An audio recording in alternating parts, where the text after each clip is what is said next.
This is a Geek Leader podcast, and I'm your host, John Rauda.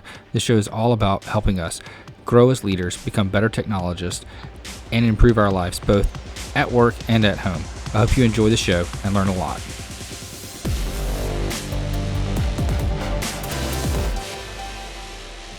Hello, world, and welcome to a Geek Leader podcast. I'm your host, John Rauda. Today's sponsor is A2 Hosting.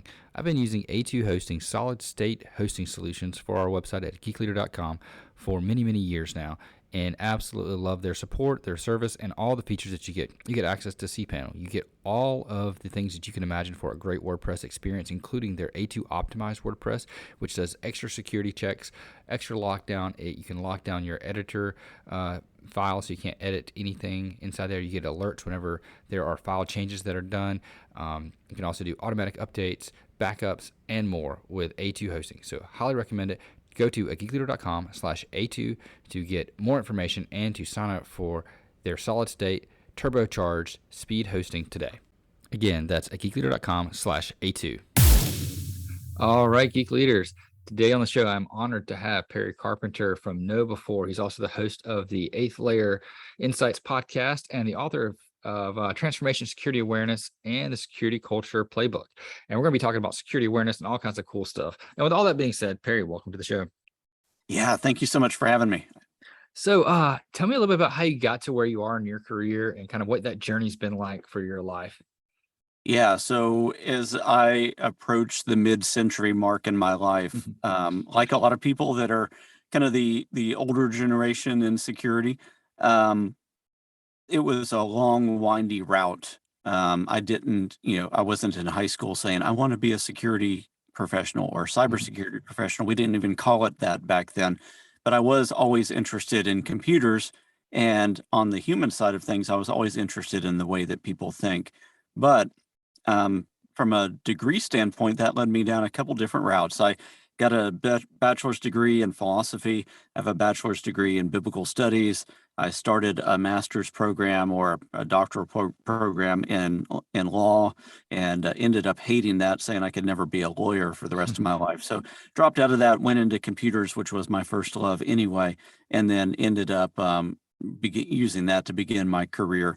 And then I worked at a few very large companies in Arkansas, one of those being Walmart, where I ran a number of large security based projects, and ultimately went to Gartner Research and ran some fairly large research areas around cybersecurity, identity management, and security awareness being one of those as well. And couple other transitions, and then long story short, I now work for a security vendor that specializes in security awareness. But the really interesting thing for me is probably a couple things. One is in all those positions that I had between running security programs, advising people from a Gartner perspective, and being in the vendor space, I've kind of seen this awareness thing from virtually every angle you can see it from. I've been the recipient of awareness programs, both good and bad. I have run my own awareness programs, both good and bad. I have been the Gartner analyst covering the space and speaking to every security awareness vendor that existed at that time, at least the ones that would allow me to speak to them. And I've helped CISOs and security practitioners, thousands of them around the world, develop these programs. And then now I'm kind of on the inside from the vendor perspective doing that. And the thing that really drew me to awareness and the human side was, as a practitioner and as a Gartner advisor, I had spent and helped other people spend millions of dollars on the technology around security, which is all good, all relevant, and all needed. So hear me say that very clearly. We need it all. But I had also seen how a very crafty attacker or a very negligent human or a very motivated human could bypass all of that in a heartbeat and still help a company have a very, very bad day. And so I wanted to focus on the human side because that's been neglected so much. Do you think that's like the area? I know you said that's been neglected the most, but do you also think that's kind of like our biggest weak point when it comes to, or how you see most attacks going through? Is it more like on the human side, like password error or social engineering or something to that effect? Yeah, absolutely. And it's across a whole spectrum, like you just implied. So it's not just phishing, though that is the one of the single biggest vectors for human-based attacks, but it is password error. It's simple, not knowing procedures, not following them appropriately, being sloppy with other bits of security hygiene, and so on. And I think the latest Verizon data breach investigation report, so the 2022 one, said that human error and social engineering, so if we can combine those together, accounts for 82% of the data breaches that happen today. And they also confirm another number that we had published, which is that a vast, there's a very, very, very lopsided way that the spending happens around trying to deal with these problems. 95+% is being spent on technology-based defenses, and less than 5% is going to anything that says that it deals with the human at the level of the human. And I think our numbers showed less than 3%. So that number ranges depending on the study, but doesn't matter whose number you agree with. When you look at those ratios, something is off when 82% plus of the data breaches are happening at a human level, and none of the real spending and attention is being focused at that area. Yeah. So what should companies be doing in order to stress or focus on this human side that seems to be neglected by especially small businesses, I'd imagine? Right.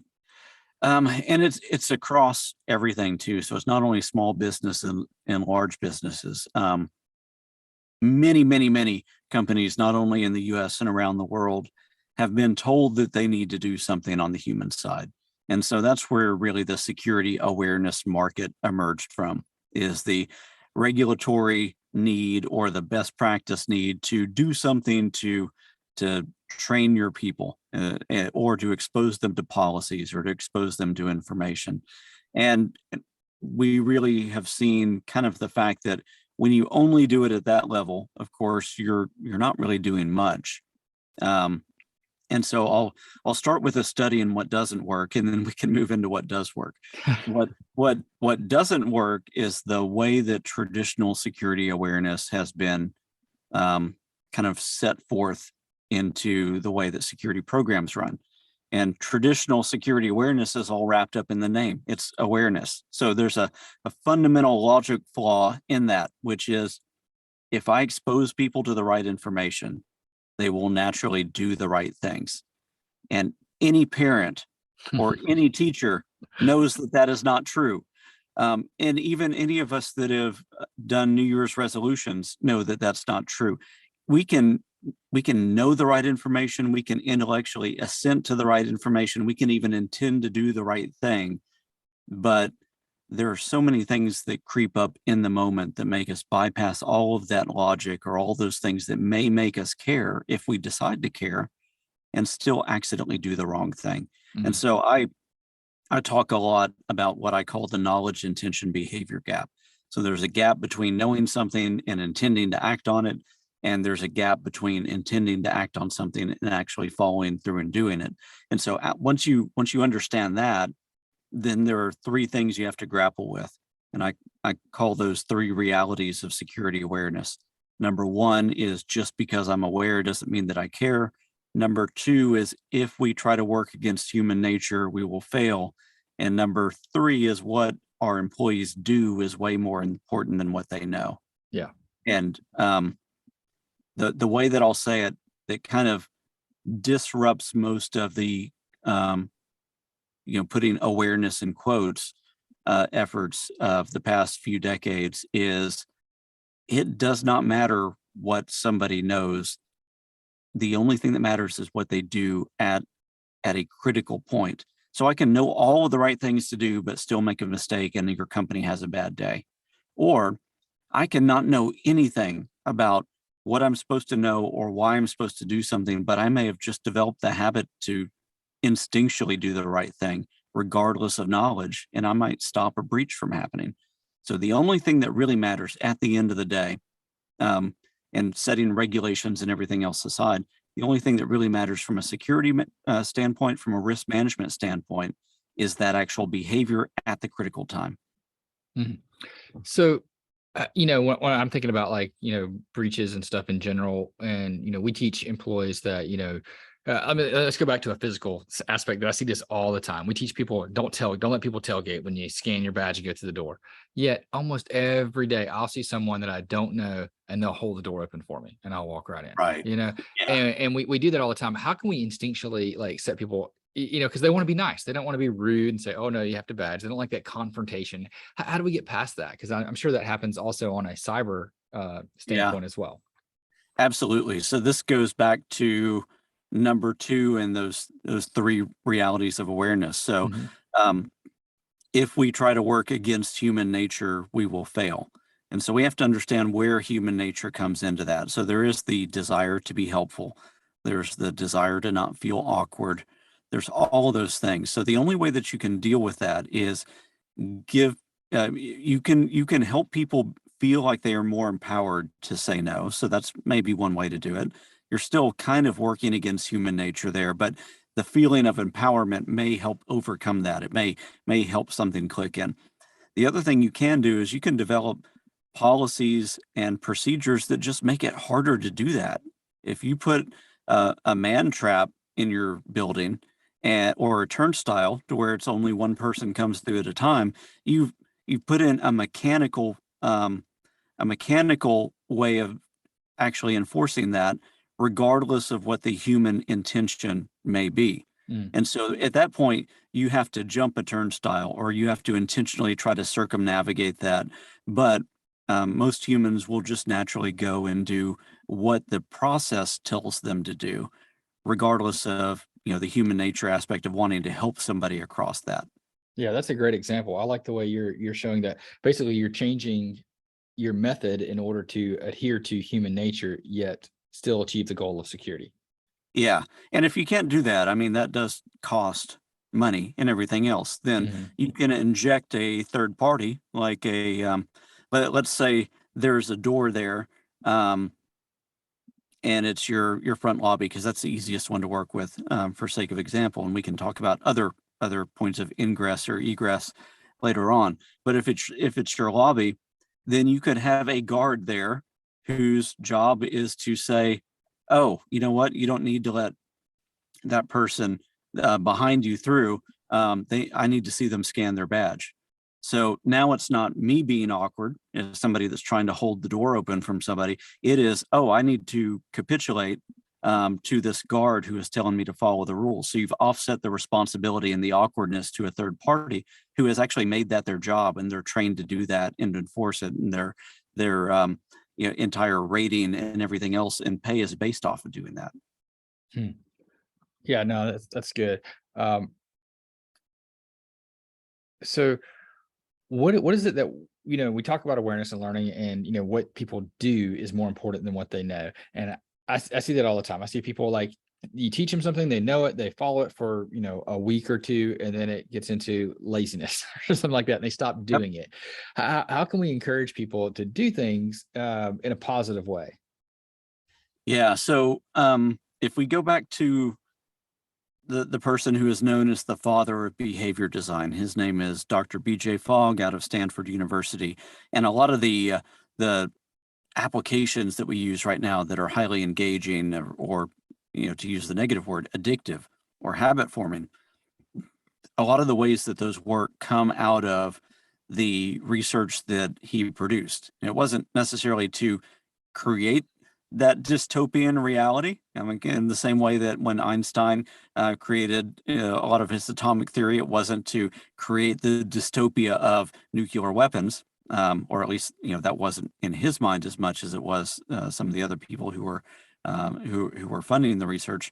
But what Dr. Fogg says is that there are 3 things that we have to account for in human nature. We are, and you've already used one of the words, we are lazy, we are social, and we are creatures of habit. And so when it comes to enforcing the right behavior, we have to understand, when I say rule number 2, that we have to work with rather than against human nature, it is we have to give assent to the fact that we are lazy, social, and creatures of habit. So that means I need to make the thing that somebody should do the easiest thing to do. And so there's a couple ways to do that. One is if it is naturally difficult for somebody, let's say, to use a collaboration tool in a secure way, well, then they are naturally going to do it in the most insecure way because it's not easy to be secure. The only way to overcome that is to either train somebody so that they build muscle, intellectual muscle, or habits around that, so that they naturally start to do the right thing and they fall into kind of that lazy and creatures of habit. It has just naturally become easy for them. Or you use the technology to make the technology easier to use. Maybe that's standardize a process. Maybe that is to where the only way to use it insecurely is harder than to use it in the most secure manner. So you can introduce friction to make it harder to be insecure, or you can potentially even stop it altogether. Or if your collaboration tool doesn't necessarily make it super, super easy to allow somebody to make the secure choice, you got to ditch the collaboration tool and bring something in that works better with human nature. We at the end of the day, the takeaway that I have always is we cannot expect humans to do things that don't align with human nature. So if there's ever a gap between a policy expectation and a behavioral reality, it's because our policy or our expectations don't align with what human reality actually is.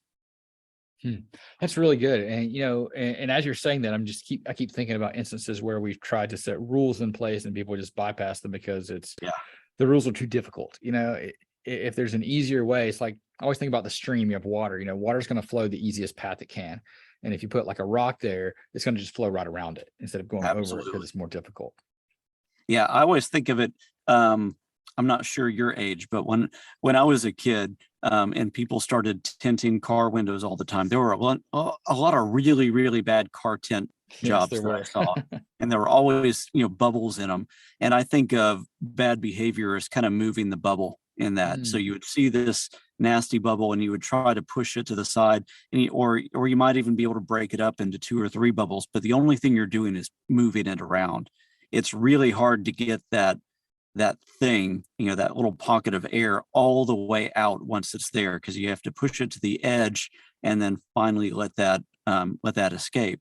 That's way harder to do than to talk about, and that's why we kept seeing those. And I think behavioral realities are the same way. The only way to deal with it is to know that, like in your analogy of water, that behavior is naturally going to start to spread. So if you're giving it any instance at all, then it is going to take root in some way. And to go back to your analogy, what we know is that with water over time starts to create canals, which makes that water easier to move through. And those canals over long periods of time can become like the Grand Canyon. Yeah, that makes sense because it's carving that deeper path. Right. And that goes back to fog. We're creatures of habit, right? We're gonna flow the direction that we've flown, that we have tended to flow in the past, because that's the easier thing. So the only way to overcome that really is to, if it's a behavior pattern, to build a habit around that behavior, or to make the secure thing the easiest thing to do and the insecure thing a little bit harder. So a lot of our listeners are like, tech leaders, whether it be IT infrastructure managers or IT directors or software development managers. How can we as leaders, make security easier for not just us, but our entire company? This is going to sound really trite, but it comes back to some of the fundamental things. Is we have to realize that all of security, all of technology is built around people, process, and technology. The reason that we do anything, actually, and I think once we put things in focus, it helps us to start to think about this a little bit differently. But the reason any company exists or any organization exists is ultimately to further the human condition in some way. It's to meet some real or felt need. The only reason any technology exists within a company is to help the company actually achieve those goals in some way. The only reason that security exists within a company is to help the technology function in the most risk-averse way so that you can meet those company goals, which all revolve around, improving the human condition in some way. And so when we think about everything that we do, it is ultimately around bringing the human level risk from a security perspective, from a security awareness perspective. It is about bringing human level risk down to a tolerable level to actually manage that risk in an effective way. And so the strategies that we have around that are things like awareness, maybe building up motivation, maybe building habits, maybe bringing in social structures and reinforcements so that the group dynamic of an organization just naturally channels people in the right behavior. Because we have all these unwritten rules and social norms in an organization that will either reinforce a bad behavior or reinforce a good behavior. So we can build social structures and social norms around the right thing to do. But the other thing is we can build new behaviors and a new status quo through process, through policy, and it has more effect than we tend to give credit to. Because if we naturally make the process to do something secure the only real easy way to get something done, then you're naturally reinforcing, you're carving those paths that make the security behavior the easiest behavior, and you're reinforcing that over time. Then after a while, those social norms start to take hold, and then people naturally reinforce it. They say, oh, to do this, here's how you do it. They're not even thinking security. They're just naturally telling people and showing people the right way to do things in a secure way. And then the last piece of that, of course, is, which may be the first in some companies, technology. If your technology is encouraging behavior that is not secure, then you got to swap out the technology or change the implementation of that technology. Yeah.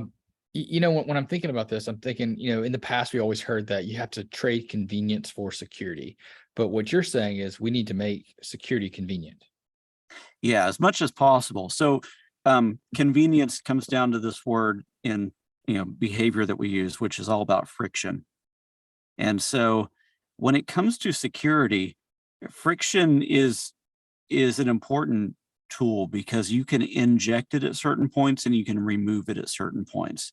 If I'm going to another behavior model, one that Matt Wallert talks about a lot, you have inhibiting pressures and promoting pressures. So if I want to discourage a behavior, I can use an inhibiting pressure. I naturally make that hard to do or dissuade somebody from doing it. If I want somebody to do something, I add promoting pressures. So when you think about this from a security perspective, let's say I'm wanting people to have better password hygiene. Well, I can add a combination of promoting pressures and inhibiting pressures. I could, let's say somebody has to go change their password. They've got to go to a password change portal. I could then put a video on how to create and remember a great password. That's good. I could put a password strength meter there so they understand what that looks like. And they're doing this at the point that they care about passwords the most because they're about to change something. I could also, if they don't already have it, embed the way to properly download a password manager on that page and say, now you have 1, 2, 3, maybe 5 passwords you need to remember based on your policy. Everything else, the other hundreds of passwords that you need to manage are automatically managed in a secure way using this piece of technology. So that would be a great promoting pressure, that would be a great promoting pressure or set of pressures to enforce the right password hygiene. Yeah, I have to say, just from a personal level, when we went to using a password manager for my family with me and my wife, and and having shared vaults and things like that we can do with our password manager, not only did it make our passwords far more secure because they were auto-generated for us and I didn't even know them and I didn't reuse the passwords, but it just made it so much easier. I could just pull up my phone, use my Face ID and log into wherever I needed to go and not even have to worry about what was this password, which one did I use, and so on and so forth. Yeah. And so you've automatically reduced the friction to have good password hygiene, which is really, really important. You've also increased the friction for an attacker to be able to crack those passwords or be able to count on the fact that you may be sharing passwords between accounts. And so there's a really good acknowledgement of, oh, you know what human nature is. if somebody has to manage 200 passwords, there's no way they're going to manage 200 good, strong, non-shared passwords, non-algorithmically based passwords across 200 accounts. We're not capable of it as humans. And so to say, oh, you know what, for the sake of human nature, we'll use something like a password manager. We'll reduce the number of passwords that somebody actually needs to know down to a manageable level for that person, and will actually increase the strength of everything along the way. That's a great example of, I would say, bowing to human nature, because there are reasons to be concerned with password managers too. It is a keys to the kingdom type of problem, but at the same time, when you look at this from a risk management standpoint, the risk associated with somebody having really bad everyday sloppy password hygiene is way higher than the risk associated with those passwords being cracked, or the password manager being successfully hacked in some way, because that's from when you're thinking about it from a statistical standpoint, it is much less likely to happen. And we have policies, procedures, and ways of managing those types of things when they do happen. Yeah, I think I just know with my life, reuse of passwords was becoming something that I'm not proud of, but I started doing it, and then getting a password manager kind of fixed that bad hygiene of doing that. And I went through one day and just every account that I could remember or think of or use, and just made sure I added it all into the password manager, and used the little tool there to show which passwords were reused, fixed them, auto generated a password, and moved on. And from that day forward, it's all been nice and clean. And if there is a breach, the Watchtower app will tell me that, hey, there's something going on, go fix it, move on. And it's been just so much easier and nicer and more secure. Yeah, exactly. And so the awareness in that piece is really training somebody how to use the tool, and then building that into their natural behavior pattern, which means that, there are some password managers that are easier to use than others. And those ones that are more difficult to use, especially on a mobile device, are going to naturally then encourage the insecure creation of passwords again, because somebody will say, oh, it's going to take too long to do this with the password manager. I'll just put in my, monkey123 password, and I'll go change that later when I have time. And of course, that when I have time never comes. And so that stays there.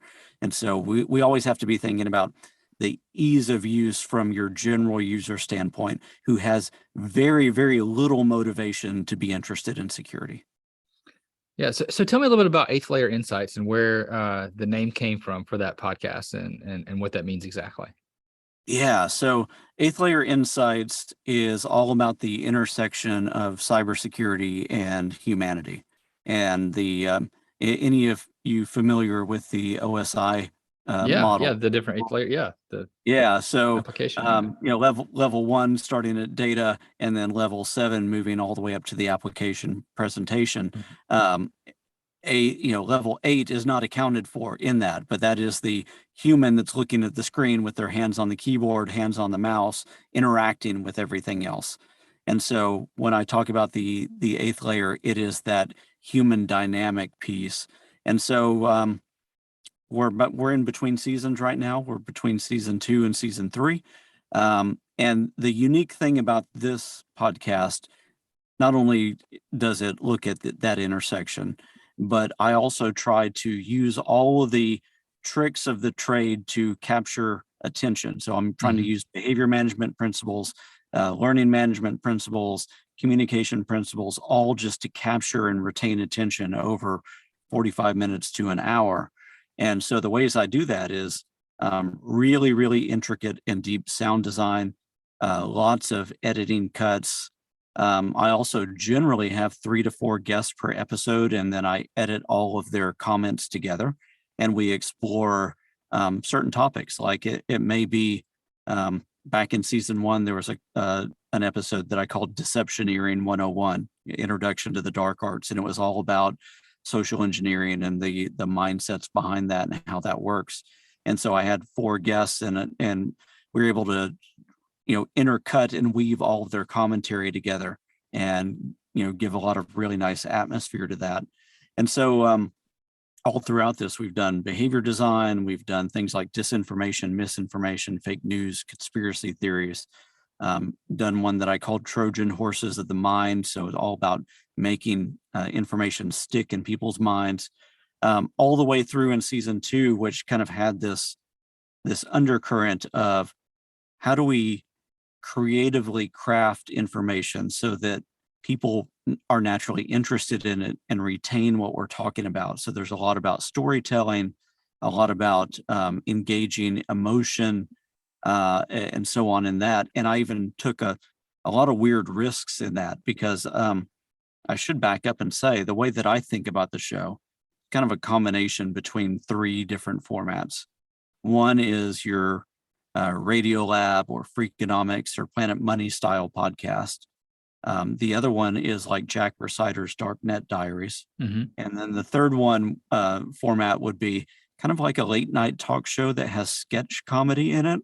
So I mash up all of that. And so there are usually very immersive beginnings to these where there's a lot of sound design and elements, and I'm really kind of setting the mood and trying to vector into the larger conversation or narrative. Lots of times all those also involve some kind of skit or written narrative that has lots of different voice actors involved in it as well. So several different voices to capture attention and to move it. Music creates pacing as well. And then get into the actual meat of the episode that can get pretty, intellectual or heady or even down at times when we're talking about the dark side of things. So all of the, the comedy pieces and everything else are to show that, yeah, I'm talking about this, but I don't take myself or the show too seriously. And it gives that sense of levity and also lets people connect with me at a more personal level and have investment from show to show about who I actually am as much as who the guests are. Awesome. And so how much fun is it doing that? It is a ton of fun, but also a very heavy lift. Yeah, I can imagine. I do that in the margins. It's not something I do for my day job. I do it outside of that. And based on that format, the way that I'm doing it, one episode is about 30 hours of work and editing. So I do one episode every 2 weeks generally, unless I'm in the off season.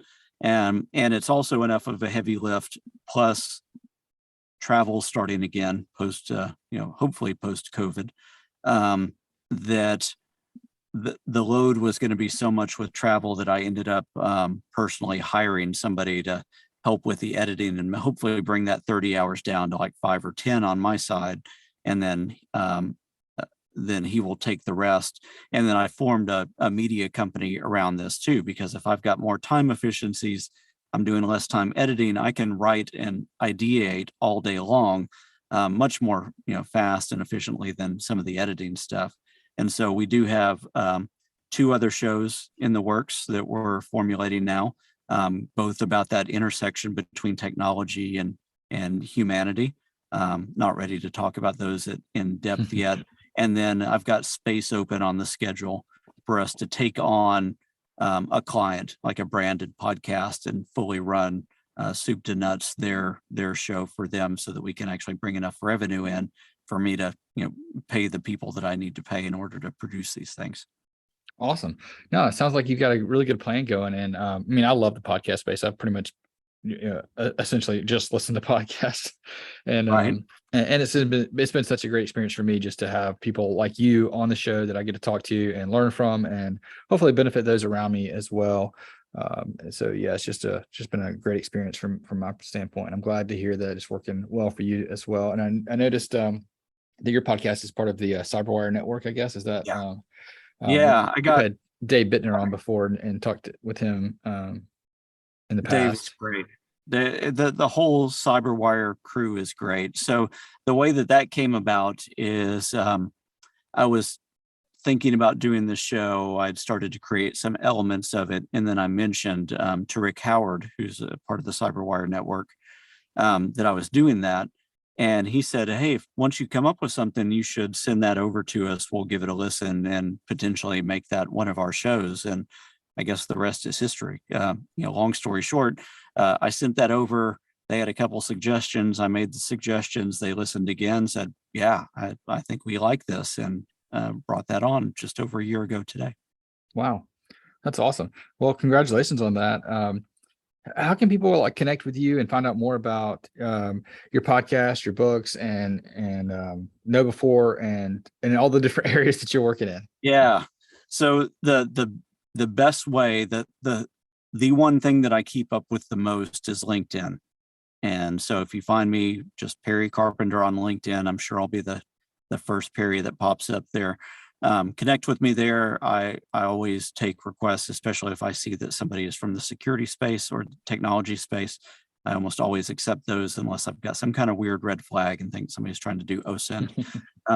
But in general, yeah, if you reach out to me, I'll respond. The other thing is, if you go to the CyberWire, you can look up 8th Layer Insights, or you can just go to 8thlayermedia.com, and that'll keep you up to date on all the other shows that I'm working on and what we're hoping to do there. And then, of course, the books are everywhere fine books are sold. Awesome. Sounds great. And I'll link all that up too in the show notes at geekleader.com. And Perry, thanks for coming on the show. Really appreciate it. Thanks for teaching us a little bit about how to be better stewards with our company and our data and our security in general. Yeah. Thanks so much, John. It's been a pleasure to be on. Thank you. If you enjoyed that episode, please leave a rating and review in Apple Podcasts. I'd greatly appreciate that. And also, don't forget to check out merch. We have some t-shirts that I've designed that are on at geekleader.com. You can click on the merchandise section there and check that out. And also, don't forget about the books from our guests. So if you like this guest and other guests that have written books, please go ahead and check that out at geekleader.com. I would greatly appreciate it, and I'm sure they would too.